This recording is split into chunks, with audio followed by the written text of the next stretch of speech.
The divine story of Rishi Patanjali, the father of yoga and compiler of the Yoga Sutras. Rishi Patanjali stands as one of the most iconic figures in the history of spirituality and philosophy. Revered as the father of yoga, Patanjali's Yoga Sutras have shaped the understanding and practice of yoga across the world. His contributions to both spiritual and practical wisdom have made him a foundational figure in the development of yogic philosophy and spiritual practice. The birth and divine lineage of Patanjali. Patanjali's origins are shrouded in legend and mystery. It is said that he was born through divine intervention, and his story is unique in the sense that it involves a combination of divine blessings and immense spiritual mastery. Patanjali is often depicted as a sage with a human body and a divine mind, combining both human and divine qualities. Divine origins. One of the most popular stories regarding his birth suggests that Patanjali was born to the sage Atri and Anasuya.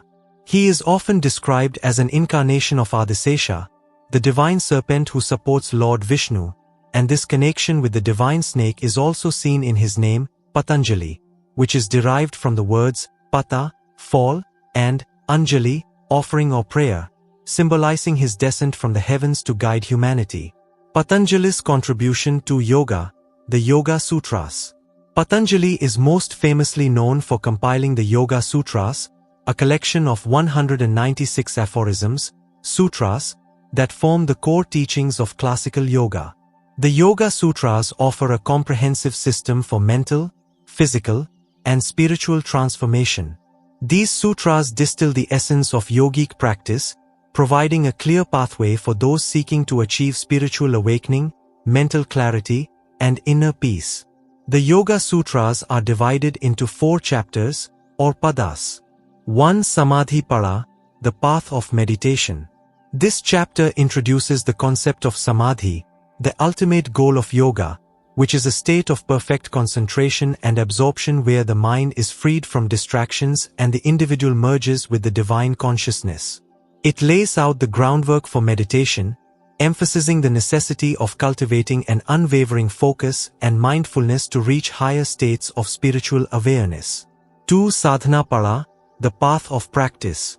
The second chapter is dedicated to the practical steps in the yogic journey, specifically focusing on Ashtanga Yoga, or the 8 limbs of yoga, which are Yam, ethical restraints, moral code; Niyama, personal observances, self-discipline; Asana, physical postures, body discipline; Pranayam, control of breath, vital energy; Pratyahara, withdrawal of the senses, inner focus; Dharana, concentration, mental focus; Dhyana, meditation, deep contemplation; Samadhi, liberation, oneness with the divine. Each of these 8 limbs is a vital component of holistic spiritual development, and Patanjali emphasizes their importance for achieving mental clarity, emotional stability, and spiritual freedom. 3. Vibhuti Pada, the path of power.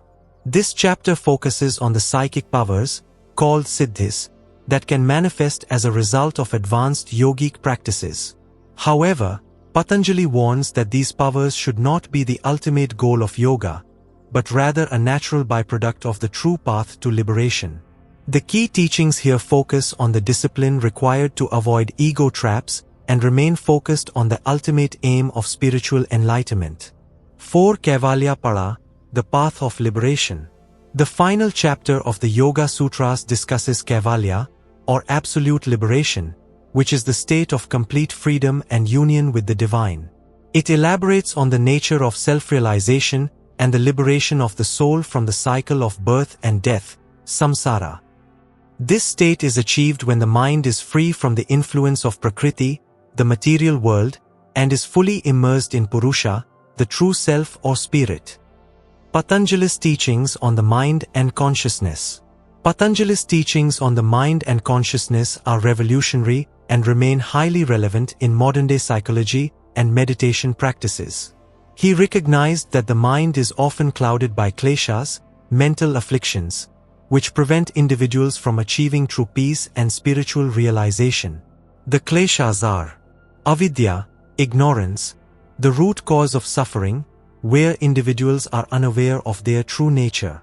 Asmita, egoism, the false sense of identity that leads to attachment and delusion.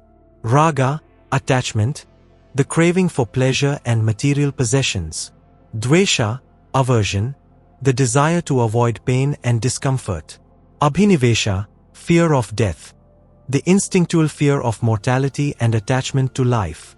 Through Patanjali's philosophy, we learn that the mind can be controlled and purified through yogic practices, ultimately leading to the realization of the true self and liberation from suffering.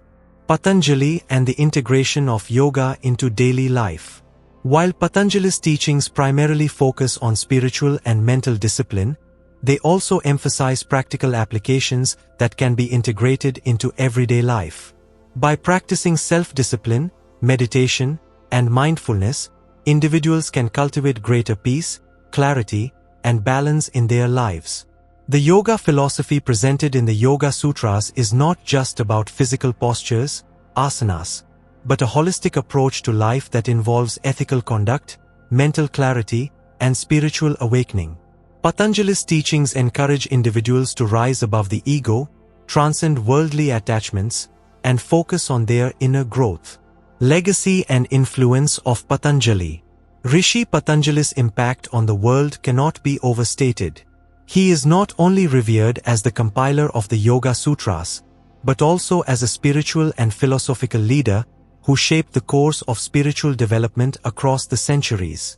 His system of yoga has become one of the most influential spiritual practices in the world, with millions of practitioners turning to his teachings for self-realization, health, and well-being. In addition to yoga, Patanjali is also credited with making significant contributions to Sanskrit grammar and medicine, particularly with his works on the Patanjali Yoga Sutras and his grammar treatise, which is one of the most important texts in linguistics.